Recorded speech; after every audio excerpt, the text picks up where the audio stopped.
en puɗɗorima e inde Mbajjiri. Ngaari cowori, billori, ndenori, bone cowori, jam teɗantondi. So nayi ngoori nyalawma gay e nayi debbi puccitima onali, ndewi e sawawo. So gaynako ɓorti nayi dumbi goleje, nayi debbi puccitima kunali. So gaynako oori ha salli fana ɓesɗi junginima ngam goleje. So dumbanoɗe dumbitima, ndogani beeli ɗi guddani jari ha deedi fetima. Nange takkima beelu wencitima, gaynako miccima jofano. Cowori yirlitima ndenori, ndokori jam yamagal, dogani nyalbi ɗi guttuli petiɗi. Cowori willi laaci, oni hirnage funnage jabtima. Moƴu soli e leɗɗe, koɗo miccimi rumano hankiɗo mama am rumatno. Jebbi palpalti harudu, ngaari kal halji dogani tumbinteɗi. So barkeje bilti, boɓore jaaɓe jammule kewe koole cingole bilti. Ɗo ladde nde ina wela gaynako. So gaynako jofdi e weltare ngam harandu.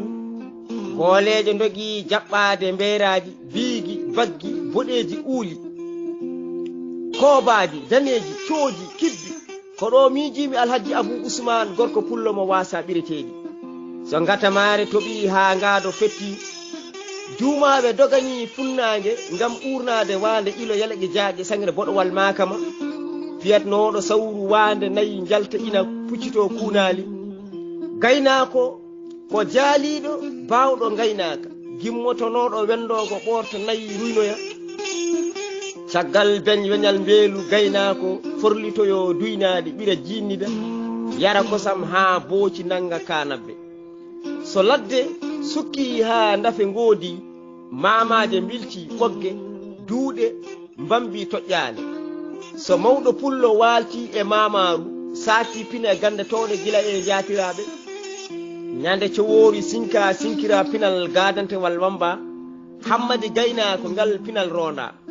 Daɗi ndaɗa e debbi ɓiriteɗi ɓira kosam heewi handi sukaɓe he nayeɓe. Mamaɓe pendi pedane kuyti ketuli nebam e kosam ceerna. So ngatamare toɓi ngado fetti, nayi mursi ɗo pullo metta yillade. Giƴiraɓe ko wurdanoɓe gila e saati ndema e gaynaka, e gittanoɓe gila e rumanoji, herodiranoɓe e kolaɗe, waddanoɓe keeri gese. Mamadou Saydou Abdoullahi mo wasa giseɓe, Ousmane Younous Bari, Malik Moussa Diawo, Siraji Mamadou Dawa Diawo. Yurmede Allah yo won e jinnaɓe men ardiɓe, Saydou Ousmane Sy mo baba mum mo duwotono Allah jaabo. Yurmede Allah herinde yo won he makko.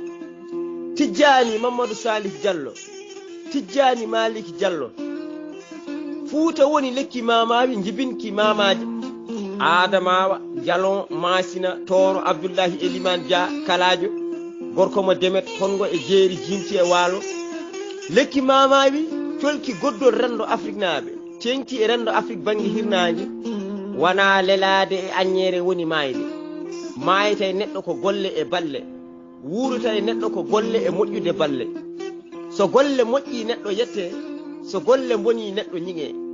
Alassane Haruna pelluɗo jihadi gidgol ngam geno, gawɗo pengal sehilagal, laatiɗo ɓesnowi funnange, laatnuɗo jam yamagal e mbadi ɓamtare gidgol. Ousmane Abdourahmani Ndom, laatiɗo goƴa rendoyankewo, tunguɗo miijo ha hakkillaji peliti pittani kono geno hoddira wopani.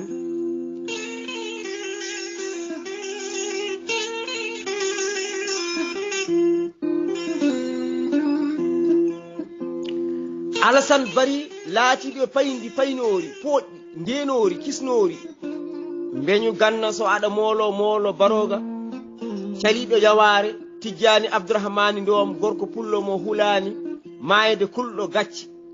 Handinoɓe konuli ɓoyɗi, jimnoɓe salinoɓe jimede, tungatnoɓe hare ngam salade ɓittede e hamƴede. Gendiyanki Job, mi mandata neɗɗanke ngam inde e manore. Gendiyanki Job, mi fantata dimol mi yimatamo daranaki ɓamtare renno. konngudi mi sawtinat ngam aawde pular e pulareeje e hakkillaji lulindiɓe ɗi mi janginat so won famɓe jam mi tekka mi rondo ha noddinali kaace nangodira e hirnaange so wonɓe paamani pular jange mi tekka ha tiiɗa pular mi rondo ñande amde sappo tati lewru silto hitande ujun ɗiɗi e nogasi goo kuɗol guinden ko joɓe sawtowol muɗum